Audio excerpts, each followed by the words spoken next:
से भर के ये लोग खड़े हैं, सबको बधाई, धन्यवाद। मैं पुनः सीधे जो हमारे वर्तमान अध्यक्ष जो शपथ ग्रहण कर चुके हैं, अब संवैधानिक रूप से आप अध्यक्ष हो गए हैं, मैं आपसे पहले हमारे जो मुख्य अतिथि हैं, मैं चाहूंगा कि इनके संभाषण को सुना जाए, इनके विचारों को सुना जाए। क्या हम कर सकते हैं, कैसे हम आगे बढ़ सकते हैं। आप तो कहते हैं जहां आप खड़े रहेंगे, चित्रांश खड़ा रहेगा, वहां मैं खड़ा रहूंगा। किसी भी क्षण, किसी भी समय हमें टेलीफोनिक वार्ता से बुला लीजिए, खड़ा कर दीजिए, सहायता ले लीजिए, मैं सर्वत हर जगह खड़ा हूं। ऐसे हैं हमारे प्रोफेसर हर्ष कुमार सिन्हा जी। मैं सीधे आमंत्रित कर रहा हूं हमारे आज के मुख्य अतिथि को, उसके बाद अध्यक्ष संभाषण, उसके बाद राष्ट्रगान के साथ ये समाप्त होगा कार्यक्रम।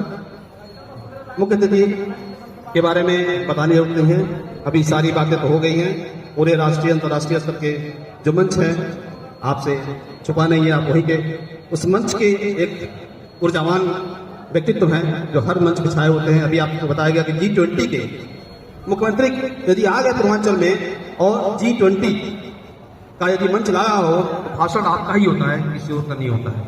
ऐसे हैं हमारे आज के मुख्य अतिथि। मैं सीधे आपको आमंत्रित कर रहा हूं कि सर आए और दो शब्द क्या जितना बोलना चाहे आप बोल लीजिए।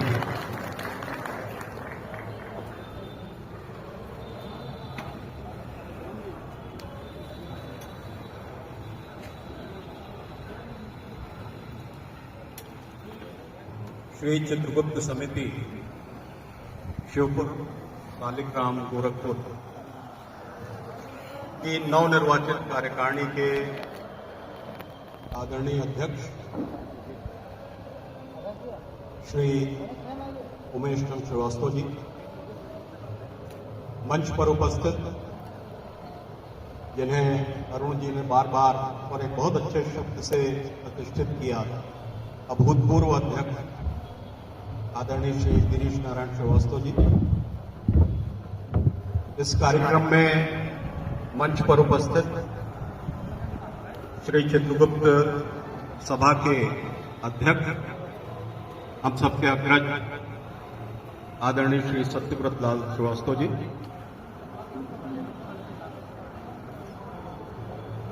इस कार्यकारिणी के महामंत्री श्री वीके श्रीवास्तव जी और कार्यकारिणी के सभी नवनिर्वाचित सदस्यगण, आज के कार्यक्रम में दर्शक दीर्घा में उपस्थित इस समिति के पूर्व पदाधिकारीगण और इस कार्यक्रम में अपनी सहभागिता, संलग्नता और समर्थन देने के लिए यहां पधारे देवियों और सज्जनों, मैं आप सभी को सबसे पहले अपना सादर प्रणाम निवेदित करता हूं और इस बात के लिए धन्यवाद करता हूं कि आपने आज के इस बहुत ही अच्छे कार्यक्रम में शामिल होने का मुझे मौका दिया। मेरा सौभाग्य रहा है कि इससे पहले भी मैं आदरणीय श्री गिरीश नारायण श्रीवास्तव जी के निर्देश पर एक कार्यक्रम में सम्मिलित हो चुका हूं, शायद वर्ष 2017 या 18 का समय था, और इस प्रांगण में आने के बाद से ऐसी बहुत सारी चीजें मैंने देखी हैं, कुछ देर से मैं ऑब्जर्व कर रहा था, जिसके बारे में कुछ भी और कहने से पहले मैं उनका जिक्र करना चाहता हूं। जिक्र इसलिए करना चाहता हूं कि वो चीजें साधारण नहीं है, सामान्य नहीं है, आमतौर पर आज के जमाने में दिखती नहीं, और किसी भी चीज को, खासतौर पर किसी समाज को, समुदाय को बेहतर बनाने के लिए सिर्फ आलोचनाओं की जरूरत नहीं है या कॉशंस की जरूरत नहीं है कि ये डूज हैं और ये डोंट्स हैं। उससे ज्यादा कारगर है प्रशंसाएं। अगर हम कोई भी चीज बेहतर देख रहे हैं किसी व्यक्ति में, किसी समुदाय में या किसी आयोजन में, तो मैं समझता हूं कि उसकी तारीफ करना, उसको रेखांकित करना ज्यादा जरूरी है। ये मेरे लिए सचमुच बहुत सुखद दृश्य है कि इस आयोजन में कुर्सियां खाली नहीं और लोग पीछे खड़े हैं।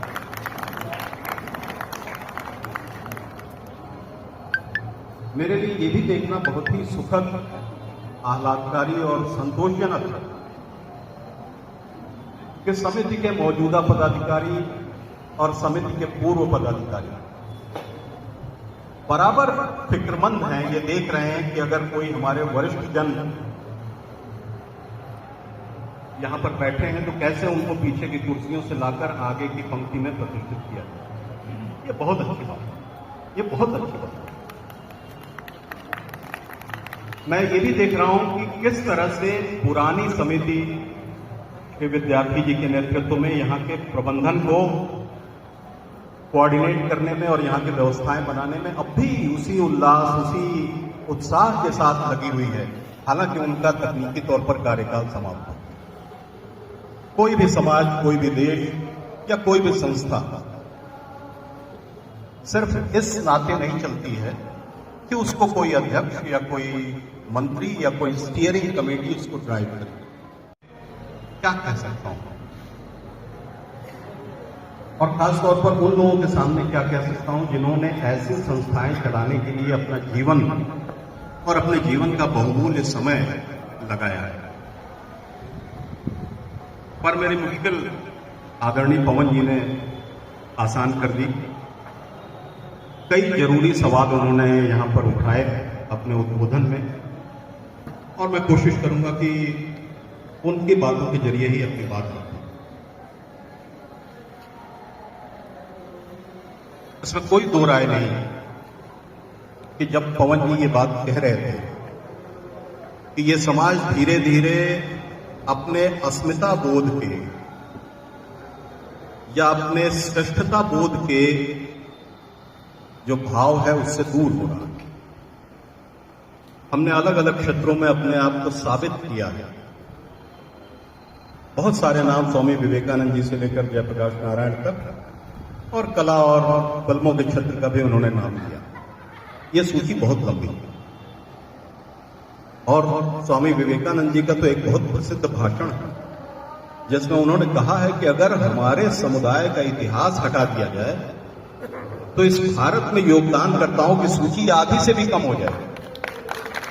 ये उनका बहुत मशहूर भाषण है जिसमें उन्होंने अपने हुए गुजरात कैडर में थे और उन्होंने बीआरएस ले लिया आज से 5-6 साल पहले, और अपने आप को समर्पित कर दिया कायस्थ समुदाय के इतिहास लिखने या कायस्थ समुदाय के बहुविध विकास करने के। और उदय सहाय जी ने कायस्थ एनसाइक्लोपीडिया लिख दिया। भारत में बहुत सारे जगहों पर अलग अलग माध्यमों में, इंटरनेट पर या किताबों में कायस्थ समाज का जो भी इतिहास मिलता है या जो भी जिक्र मिलता है, उसके मुकाबले उदय सहाय जी ने जो एनसाइक्लोपीडिया लिखी है वो बहुत बहुत ही समृद्ध है। और अगर हम उसको पढ़ते हैं तो हमारे भीतर अपने समुदाय को लेकर चेतना का भाव और जागृत होता है। उदय सहाय जी को सिर्फ उस हिस्ट्री तक सीमित नहीं रखता है, अब वो उसके आगे का काम करता है। और जो बात मैं कहना चाहता हूं उसका इसी से ताल्लुक है। उनका ये कहना है कि हमने पुरानी सूचियां बहुत गिना ली कि स्वामी विवेकानंद जी थे और जगदीश चंद्र बसु थे और जयप्रकाश नारायण थे और अमिताभ बच्चन थे। अब हमको जरूरत है नए हीरोज की तलाश करने, नए नायकों की तलाश करने की जरूरत है। अपने समकालीन समय में उन लोगों को खोजने की जरूरत है जिससे हमारा समाज, खासतौर पर हमारे समाज का युवा आइडेंटिफाई कर पाए अपने आप को और उसके जैसा बनने की कोशिश करें, क्योंकि इसलिए भी बहुत जरूरी है कि हम इस समय समाज में मौजूद इस तरह के नायकों की तलाश करें और उनका जिक्र करें। इन परंपराओं के साथ हम जिक्र करें एसके श्रीवास्तव का। एसके श्रीवास्तव भारत के एक जहाज रानी कंपनी के मालिक हैं, शिपिंग कंपनी के मालिक हैं। और आपको यह सुनकर आश्चर्य होगा, मेरा ख्याल बहुत सारे लोग हो सकता है इस तथ्य को जानते होंगे कि एक बहुत ही फेमस पेंटर है रजा। तो रजा साहब के निधन के बाद उनके पेंटिंग्स, मतलब आप ये समझ जाइए कि हुसैन के समकालीन रहे हैं रजा, और उतनी ही महंगी उनकी भी पेंटिंग्स बिका करती हैं। तो रजा के डेथ के बाद लंदन से उनकी कुछ पेंटिंग्स आई थी नीलाम होने के लिए, और बंबई में जिस शख्स ने 8 करोड़ रुपए में वो पेंटिंग्स खरीदी वो एसके श्रीवास्तव थे। और तब जाके बहुत सारे लोगों को इस बात का पता चला कि इस नाम का भी कोई शख्स हमारे समुदाय का है जो इतनी बड़ी शिपिंग कंपनी चलाता। अभी कुछ दिन पहले एक बहुत ही एक बड़ी इंडस्ट्रियल समिट में एक शख्स को सम्मानित करते हुए हमारे देश के वित्त मंत्री श्रीमती निर्मला सीतारमण ने एक लाइन कही कि 1963 में जबकि हमारे घरों में रसोई घर बहुत परंपरागत किस्म के होते थे और सिलबट्टा और खलबट्टा चला करता था, उस जमाने में एक आदमी ने किचन अप्लायंसेस बनाने की फैक्ट्री शुरू की थी। सुमित किचन अप्लायंसेस आपने भी सुना होगा, हो सकता है उसके बहुत सारे प्रोडक्ट आप रोज इस्तेमाल भी करते हैं। उनको सम्मानित किया गया अभी पिछले महीने श्रीमती निर्मला सीतारमण द्वारा।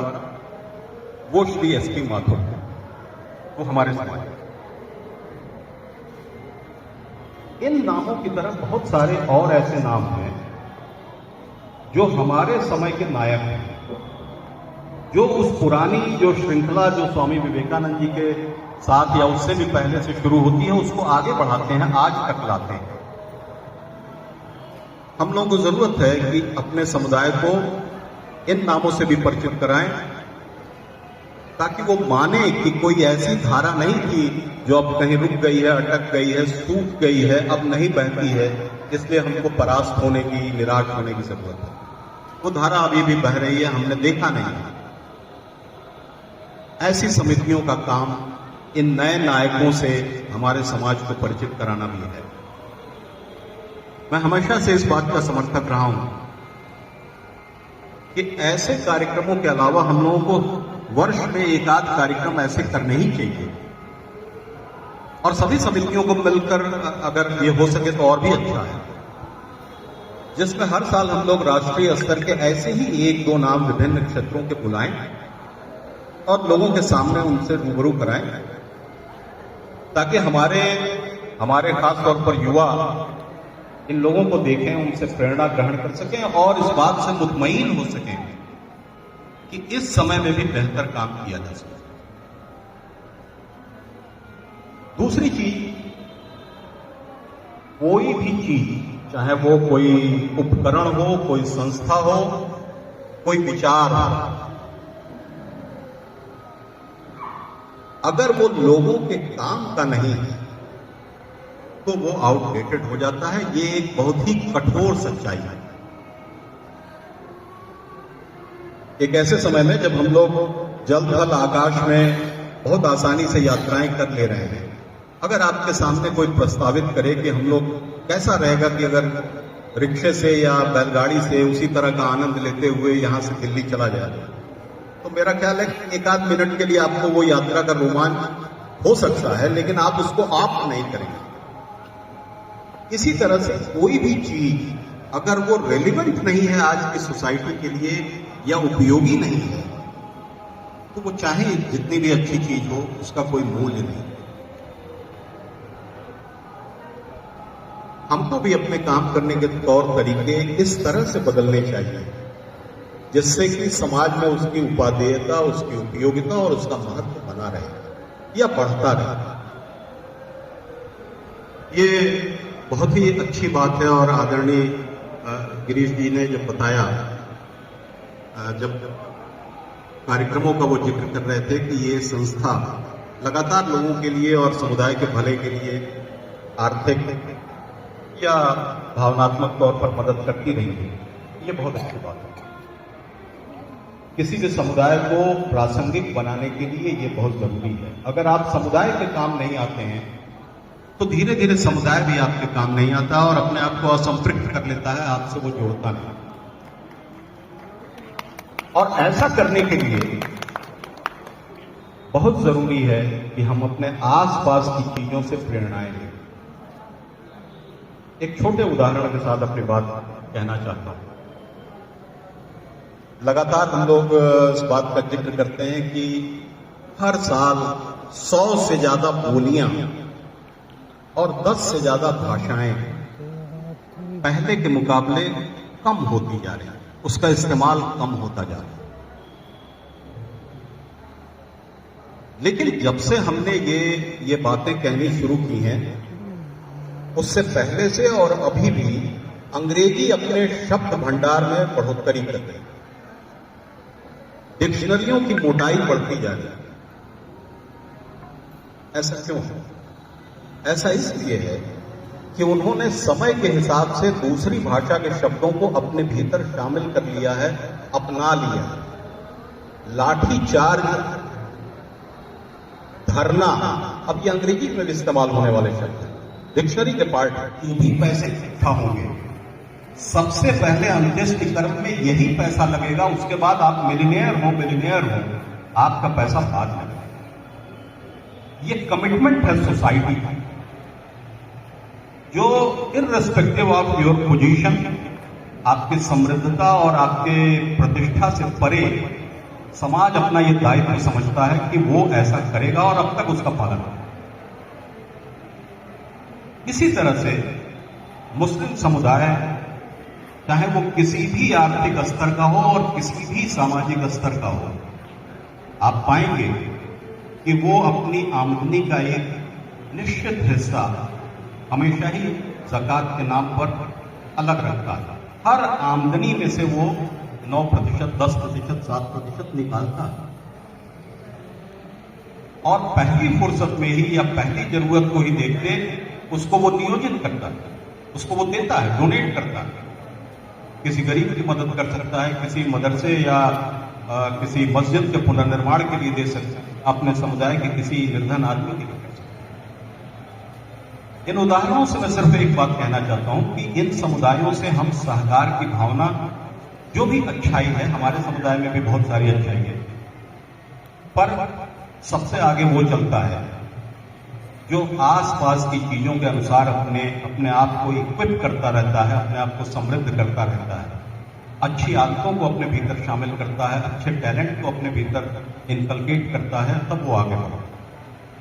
तो हम अपने इर्द गिर्द के समाज, समुदाय, बहुत सारी अच्छाइयां और बहुत सारे उदाहरण, इन सब पर भी नजर रखें और उसको कोशिश करें कि कैसे हम लोग अपने समुदाय के लिए इन सब बेहतर एग्जाम्पल्स का उपयोग कर सकते हैं। इसमें कोई दो राय नहीं है कि इस शहर में अगर आप सबसे अच्छे डॉक्टर्स की बात करेंगे तो उसमें हमारे समुदाय के लोग, अगर आप इस शहर के सबसे अच्छे शिक्षकों की चर्चा करेंगे तो निश्चित रूप से उसमें हमारे समुदाय के लोग। अब तो उद्यमशीलता में भी हमारे समुदाय के बहुत सारे लोग, पर एक जो चीज होती है कि हम